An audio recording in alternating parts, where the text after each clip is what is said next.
ஐயா வணக்கங்க ஐயா. மணி சார் வணக்கம். எப்படிங்க? நலமா இருக்கேன். சிறப்பு. இறையருள் குருவருள். சிறப்புங்க ஐயா. ஐயா இன்னைக்கு நம்ம பார்க்கக்கூடியது கன்னி. கண்டிப்பா. கன்னியின் கரும ரகசியம். இவங்களோட பிறப்பு என்ன? இவங்க வாங்கிட்டு வந்த கர்மா என்ன? அப்படிங்கிற விஷயத்தை ஒண்ணா பார்க்கலாம் நீங்க. நிச்சயமா 12 ராசி கட்டத்துல கன்னி ராசி அறிவை கொடுக்கக்கூடிய, ம். புத்தியை கொடுக்கக்கூடிய புதன் உச்சமாகின்ற ராசி கன்னி.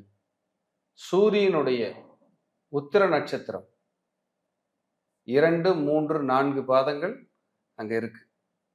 அதுக்கப்புறம் ஹஸ்த நட்சத்திரத்தோட 4 பாதங்கள் அங்க இருக்கு. அதுக்கப்புறம் சித்திரை நட்சத்திரத்தோட 2 பாதங்கள் அங்க இருக்கு. அப்ப சூரியன், சந்திரன், செவ்வாய் 3மே உள்ளடக்கிய நட்சத்திரம் அங்க. அது கன்னி வீடு. காலச்சக்கரத்திற்கு 6வது வீடு. அங்கதான் வருமானத்துக்கான, பேச்சுக்கான, கலத்திரத்துக்கான கிரகமான சுக்கிரன் நீசமடைகிறார். இவங்க கொடுத்த வாக்குறுதியை காப்பாத்தாதனால வந்த கர்மா. அதுக்குதான் ஜனனமே எடுத்திருக்காங்க. ஆமா, கொடுத்த வாக்கை காப்பாற்ற. நான் ஏதாவது செஞ்சு தரேன், நான் பண்ணி தரேன், நான் எல்லாம் இது காப்பாத்தாததுக்காக வந்த கர்மா. அதனாலதான் பெண்கள் விஷயத்துல நீங்க ஏதாவது ஒரு வாக்கு கொடுத்து ஏமாத்திட்டீங்கன்னா தலைமுறைக்கும் தொடருங்கிறான். பெண் சாபம். ஆமா, ஏன்னா அங்கதான் புதன் உச்சம், சுக்கிரன் நீசம், சூரியனும் சந்திரனும் ஒன்னா இருந்து, செவ்வாய்ங்கிற நட்சத்திரமும் உள்ள இருந்து ஒரு கொலாப் பண்ணி உனக்கு தோஷத்தை ஜாம் பண்ணி கொடுத்துட்றேங்குது. ஒரு குடும்பமா சேர்ந்து. ஆமா, குடும்பமா சேர்ந்து கொடுக்குறேங்குது. சிவன், சக்தி, முருகர் 3ஓட வினைகளும் அவங்களுடைய ஆசீர்வாதமும் பெறப்பட்டதுன்னு சொல்லலாம். சரியா இல்லைன்னா வினைகளாகவும் மாறும்னு சொல்லலாம். ஆனா கவனமா இல்லைன்னா சுக்கிரன் நீசமாகுது. உங்களுடைய வாக்குறுதி தான் நீங்க பலமா இருக்கணும். ஒருத்தருக்கு அக்செப்ட், ஓகே நான் செஞ்சிடறேன், நான் பண்ணிடுறேன். குறிப்பா பெண்கள் விஷயத்தில் பெண்களுக்காக கொடுக்கப்பட்ட வாக்குறுதியில் நீங்கள் தவறுக்கும் பட்சத்தில் உங்களை தொந்தரவு பண்ணாம விடாது. உங்களை தொந்தரவு பண்ணாம இது பெண் சாபமாகவும் தலைமுறை சாபமாகவும் மாறி மாறி மாறி கஷ்டப்படுத்தி கொண்டே இருக்கும். இப்பவும் பாருங்க, கன்னிராசியில யாரு பிறந்திருந்தாலும் சரி, வம்சாவளி பெண்கள் ஏதாவது ஒரு ரூபத்துல ஒரு கசப்பு இல்லாம இவங்க வாழவே முடியாது. சில நேரங்கள்ல கன்னிராசியில பிறந்தவங்க அந்த வாக்குறுதி கொடுத்தா காப்பாற்ற முடியாத சூழ்நிலையும் ஏற்படுத்தும். நீ எப்படின்னு பார்த்துருவோம் அப்படின்னு வாக்குறுதி கொடுத்தாலும் அது இது பண்ண முடியாத சூழ்நிலையும் கொடுத்துருது. அதுக்கு பேரே சத்திய தோஷம். சத்திய தோஷம். பிராமிஸா நான் செஞ்சிடறேன், இவங்க சத்தியமே செய்யக்கூடாது, நான் பிராமிஸா பண்ணிடுறேன், நான் சத்தியமா செஞ்சு கொடுத்துட்றேன். ஆகவே இது யாருக்கெல்லாம் பொருந்தும்? கன்னிராசிக்கு மட்டுமா பொருந்தும்? யாருக்கெல்லாம் சுக்கிரன் நீசமோ அவர்களுக்கும் பொருந்தும். யாருக்கெல்லாம் சுக்கிரன் நீசம் வருது அவர்களுக்கும். இவர்களுடைய வேலையை என்ன? வாக்குறுதி கொடுத்தா காப்பாத்திரணும். காப்பாற்ற முடியாத பட்சத்தில் வாக்குறுதி கொடுக்க கூடாது. நீங்க நாளைக்கு வாங்க, உங்களுக்கு 20,000 ரூபாய் பணம் கொடுக்கணும், நான் கொடுத்துறேன், இல்ல 2 லட்சம் கொடுக்கணும் கொடுத்துறேன், அங்க வாக்குறுதி கொடுக்கும் தவறும் பட்சத்தில் கர்மாவா ஜென்ரேட் ஆகுது. ஒரு ராங் கமிட்மெண்ட் கொடுத்து சிக்கிறாங்க. கன்னி ராசிக்கு உண்டான பிரதானம் கன்னிங்கிறது. நம்ம சொல்றோம் கன்னி பெண்கள், கன்னியர்கள். அப்ப நம்ம வீட்டுல வயதுக்கு வந்த கல்யாணம் கட்டி கொடுக்குற காலத்துல இருக்கிற ஒரு பெண்களை குறிக்கக்கூடிய ஒரு சொல் அது. அப்ப அங்க நீங்க தப்பு நடக்குது, டிஸ்டர்ப் ஆகுதுன்னா அவங்க வீட்டில் இருக்கிற பெண்கள் தான் அது கசப்பை சந்திக்க போறாங்கன்னு அர்த்தம். நீங்க ஜாலியா இருப்பீங்க, நல்லா சந்தோஷமா இருப்பீங்க. உங்க குழந்தை, உங்க பேத்தி, உங்களுடைய மருமகள், உங்களுடைய மகள், உங்களுடைய மனைவி, உங்களுடைய அக்கா அல்லது உங்களுடைய தங்கை, இப்படி உங்க குடும்பத்துல பெண்கள் சூழப்பட்டிருக்கிற இடத்துல இவ்வளவு டிஸ்டர்ப் வந்தா என்ன, எப்படி நிம்மதி இருக்கும்? அப்போ உங்களுக்கு கன்னிராசியில பிறந்தவங்களுக்கு உங்களுக்கு பணப்பற்றாக்குறை இருக்கு, வருமான குறை இருக்கு, பணத்தை இழந்துட்டேன், வருமான டிஸ்டர்பா தான் இருக்குனாலே பேக்கெண்ட்ல கன்னிப்பெண்கள் சாபம் இருக்குன்னு அர்த்தம். ஆனா திருமண வாழ்க்கையிலே ஒரு கோளாறாவே இருக்கு. ஆமா, சுக்கிரன் நீசம் இல்லைங்க. அங்க யார் நீச? கலத்திரக்காரங்க நீசமாயிடுறாங்க. நேர் 7ஆம் இடமே பாதக வீடாய் மாயிருதில்ல. அப்ப ஏதாவது ஒரு இறுக்கம், ஒரு போராட்டம் இருந்து கொண்டே தான் இருக்கும். ஏன்னா அந்த வீட்டுல புதனும் நீச்சம் இல்லைங்களா ஐயா? புதன் உச்சம்.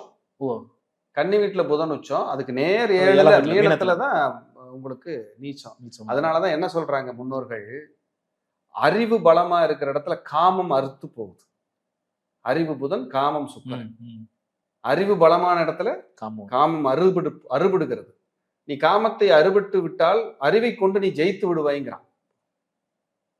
நேர 7ஆம் வீடு மீனத்துக்கு போங்களே, அங்க உச்சம் சுக்கிரன். உன்னுடைய காமம் அதிகரிக்கும் பொழுது உன்னுடைய புத்தி கட்டு வாழ்வு சீரழிக்கிறதுங்கிறதா அங்க. 12ஆம் இடம் தானே மோட்சம். நீ மோட்சம் கிடைக்காதுப்பா, பத்திரமா இருக்கணுங்கிறது. எவ்வளவு பெரிய லிங்க் கொடுத்துருக்கு பாருங்க பிரபஞ்சம். அப்ப இதைத்தான் இது சரி பண்ணிக்கல அப்படின்னா டிஸ்டர்ப் ஆயிரும். என் குருநாதர் ஜி.கே. அழகா சொல்லுவார், காசு காமம் இதனாலதான் ஒரு மனுஷன் கர்மாவை சேகரிப்பான் அப்படின்பார். அடுத்தவங்க காசை ஏமாத்துறது, அடிச்சு கொடுக்கறது, ஏமாத்தி வச்சுக்கிறது, பொய் சொல்லி வாங்குறது, காசு அண்டு காமம் இதனாலதான் நீ கர்மா ஜென்ரேட் ஆகுங்கிற ஒரு போராட்டம் நடக்குங்கிற. அதனாலதான் கோயிலுக்கு போகும்போது சுதை வடிவங்கள்ல சில சிற்பங்கள் எல்லாம் இருக்கும். சில சிற்பங்கள் எல்லாம் இருக்கும், பார்த்துருப்போம் இல்லையா? அது காரணம் இல்லாம எல்லாம் வைக்கல, அதுக்குன்னு ஒரு ஹிஸ்டரி ஸ்டோரியே இருக்கு. அதெல்லாம் பிற்காலத்துல நம்ம பேசுவோம். கண்டிப்பா கண்டிப்பா. நீங்க பல்லவர்கள் கட்டின கோயில்ல சுதை வடிவங்கள் பெருசா இருக்காது. ஆனா சோழர்கள் கட்டிய கோயில்ல பாத்தீங்கன்னா செதுக்கி தள்ளி இருப்பாங்க. கலைநயத்தோட வாழ்ந்திருக்காங்க. இதெல்லாம் ஒரு ஒரு பெரிய சக்திங்க. அதை அப்படியே சொல்லிக்கிட்டே போகலாம். அப்போ கன்னியில் பிறந்தவர்களுக்கு நீங்கள் கவனித்து வாழ வேண்டிய விஷயம் கமிட்மெண்ட், ராங் கமிட்மெண்ட் ஆகாது. பெண்கள் சம்பந்தப்பட்ட விஷயத்துல அக்கா தங்கச்சி, அண்ணன், அக்கா தங்கை, பெரியம்மா, சித்தி, உன் மனைவி, இன்னொரு பெண்களுக்காக நீங்க கொடுக்குற வாக்குறுதி, தவறான ராங் வாக்குறுதி, இதெல்லாம் கவனமா இருக்கணும். இல்லைன்னா உங்களை வம்சத்தை என்ன செய்துன்னு கேட்கும். கன்னிராசி அன்பர்களுக்கு, இவர்களுக்கு அதிர்ஷ்டத்தை கொடுக்கக்கூடிய வீடுனா 5ஆம் இடம் மகரம். இன்னும் உச்சபட்ச அதிர்ஷ்டத்தை கொடுக்குது கன்னிக்கு அப்படின்னா ரிஷபம் தான். உச்சபட்ச அதிர்ஷ்டம் கொடுத்தீங்கன்னா அதிர்ஷ்டம் அப்படின்னா ரிஷபம் தான். அப்ப ரிஷப வீடு அதிர்ஷ்டத்தை குறிக்கின்ற வீடு. அப்ப ரிஷபத்துல அதிர்ஷ்டத்தை ஒளிஞ்சிருக்கு, பாக்கியம் ஒளிஞ்சிருக்கும் போது நீங்க எங்கேயுமே அலைய வேண்டாம். கன்னிராசி அன்பர்கள், உங்களுக்கோட உபாசனை தேவியா காஞ்சிபுரத்திலே அமர்ந்தது அருள்பாலிக்கின்ற காமாட்சி. வெள்ளிக்கிழமை சரணாகதி பிரார்த்தனைகள், அங்க சந்திரன் உச்சமடைகிற வீடு. அப்ப பௌர்ணமி அன்னைக்கு ஃபேமஸான அம்மன் ஆலயம், உதாரணத்துக்கு மதுரை மீனாட்சி, காசி விசாலாட்சி, காஞ்சி காமாட்சி, எங்கெல்லாம் அம்பாளுடைய ஆதிக்கம் உள்ள ஆலயமா இருக்கும், அம்பாள் பெயரை சொல்லி அழைக்கின்ற ஆலயமா இருக்கும். இப்ப அவினாசிலேயே அவினாசியப்பருங்கிறத விட கருணையாத்தா கோயில்னு சொல்லுவாங்க, கருணாம்பிகை தாயாரை தான் சொல்லுவாங்க. அப்ப அங்கேயும் பெண் தெய்வத்தினுடைய அந்த ஆட்சி பலம் அதிகம். இப்படி எங்கெல்லாம் பெண் தெய்வங்களுடைய ஆட்சி பலம் அதிகமா இருக்கோ அங்க போய் இந்த கன்னிராசி அன்பர்கள் தொடர்ந்து வழிபட்டு வர அவர்கள் வாழ்க்கையில் விமோச்சனத்தை நிச்சயம் அடைவார்கள், வெற்றியோட தான் இருப்பாங்க.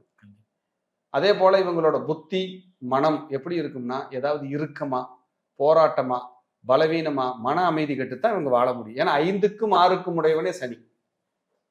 அந்த கர்மா ரெமெடிங்கிறது சாதாரண வேலை இல்லை. அந்த உபாசனை பிடிக்கும் போது கர்மா பஸ்ட் ஆகும், வெடிச்சு வெளியேறும்.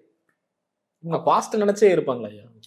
ஆமா, இறந்த காலத்தை நினைத்து வாழ்கிறவர்களும் உண்டுதான். ஏன்னா 2 சுக்கிரனும் நீசமாகிறாட கன்னிராசி, 9 நீசம். பாக்கியாதிபதி அவுட் ஆகிறாரு பாருங்க. பாக்கியாதிபதி தன் ராசியில கண்ணியில கெட்டு போறாரு பாருங்க. அப்போ இவங்க அப்பா பாருங்க எவ்வளவு சிரமப்படுற ஆளா, கஷ்டப்படுற நபரா இருக்காருங்கிறதுல எந்த மாற்றமும் இல்லை. ஆனா எங்க அப்பா நல்லா தான் இருக்காருங்க அப்படின்னா குடும்பத்தோட இருந்து பார்த்து டிராவலாக விடாது. வேலைப்பழுவோட வேலை நிமித்தமா எங்காவது ஒரு பக்கம் ஓடிக்கிட்டே இருக்க வச்சு. இதெல்லாம் கன்னியினுடைய வேலை. காஞ்சியினுடைய காமாட்சி, காஞ்சிபுரத்திலே அமர்ந்து அருள்பாலிக்கின்ற காமாட்சி தெய்வ வழிபாடு இவர்களுக்கு மிகப்பெரிய நன்மையும் மிகப்பெரிய பலனையும் கட்டாயம் கொடுக்கும். ரொம்ப டாப்பா வேலை செய்யும். அதே போல கன்னியாகுமரி அம்மன், கன்னியாகுமரி அம்மன் வருஷத்துக்கு ஒரு தடவையாவது ஒரு புதன்கிழமை அன்னைக்கு கன்னியாகுமரி அம்மனை போய் பார்த்து மானசீகமா வழிபட்டுட்டு வந்தாங்கன்னா இவங்களுக்கு விமோச்சனம் கிடைக்கும். இந்த பகவதி அம்மன் கன்னியாகுமரியில அமர்ந்திருக்கின்ற பகவதி அம்மன். ஆமா, இது ரொம்ப நல்லா இருக்கும். கன்னி 6, 12 ராசியிலையும் எல்லா ராசியும் ஒரு விஷயத்த சொல்லும் சார். அது விதவிதமான ஒரு விஷயத்தை அங்க இம்ப்ளிமெண்ட் பண்ணும். அந்த கன்னியில் பிறந்தவர்களுக்கு இது வந்து பொருந்தும். அப்ப கன்னி ராசிங்கிறது சாதாரண ராசி அல்ல, புதன் உச்சமடைகிற ராசி, அறிவு சார்ந்த ராசி, அறிவு வந்து மிகுதியா இருக்கிற ராசி, புத்திசாலித்தனத்தை மட்டுமே மூலதனமா வச்சு ஜெயிக்கிறது ஒரு ராசி இருக்குன்னா அது கன்னி தான். நகைச்சுவை நகைச்சுவை நகைச்சுவை உணர்வு ஜாஸ்தி, கலைத்துவம் ஜாஸ்தி, ஓவியம், இசை, நடனம், நாட்டியம், ஏதாவது ஒரு எக்ஸ்ட்ரா கரிக்குலர் ஆக்டிவிட்டிஸ் இவங்ககிட்ட இருந்துகிட்டே இருக்கும். ஏதாவது ஒன்றுல இருப்பாங்க. இப்ப இவர் இந்த விஷயத்துல டாப்பா, புகழானவர் தான்ப்பா அப்படிங்கிற வாழ்க்கையை கன்னியை வாழ வச்சு எங்க பேசணும் டக்கு கவுண்டரை போட்டு போயிடுறது. ஆமா, அது வந்து கன்னியோட வேலை தான். அதே போல கன்னி வந்து உங்களுக்கு புதனுடைய வீடு, அங்க நட்சத்திரங்களே வருங்க, சூரியன், சந்திரன், செவ்வாய், 3 நட்சத்திரங்களும் இருக்கும். அந்த எல்லாருக்குமே சூரியன் சந்திரன் எல்லாம் ஏன்னா சீக்கிரம் புகழடைய வச்சிடும், சீக்கிரம் புகழடைய வச்சிடும். கன்னியில பிறந்தவங்க நிறைய பேர் இடம் மாதிரி முன்னேறியவங்கலாம் இருப்பாங்க, காசை இழந்தவங்க இருப்பாங்க, ஸோ கொடுத்த வாக்கை காப்பாற்ற முடியாதவங்க, அந்த கமிட்மெண்ட்டை நிறைவேற்ற முடியலன்னு வருத்தப்படுறவங்க இருப்பாங்க. அப்போ கன்னி கொடுத்த வாக்கை காப்பாற்றணும், கமிட்மெண்ட் நிறைவேற்றிட்டாங்கன்னா இவங்க லைஃப்ல கர்மாவிலிருந்து மெல்ல மெல்ல மெல்ல மெல்ல வெளியில் வரலாம். அந்த கர்மா ரெமெடிக்கான ஒரு அற்புதமான ஆலயம் தான் காஞ்சிபுரம் காமாட்சி. பெண் தெய்வங்கள் கோலோச்சி இருக்கின்ற ஆலயங்கள் எங்க இருக்குதோ அதெல்லாம் வெள்ளிக்கிழமை அன்னைக்கு போய் கும்பிட்டு வழிபாடு செய்யலாம். அதுவும் குறிப்பா பௌர்ணமி அன்னைக்கு போனாங்கன்னா ஏகப்பட்ட பவர். அந்த காலகட்டங்களில் போய் வழிபாடு பண்ணும்போது இவருக்கு விமோச்சனம், முன்னேற்றத்தை, ஆமா, பெரிய பெரிய வெற்றி, பெரிய வளர்ச்சி கொடுக்கும், முன்னேற்றத்தை கொடுக்கும். கன்னி என்னைக்குமே கில்லி தான். வாழ்த்துக்கள், வாழ்க வளமுடன். நன்றி ஐயா.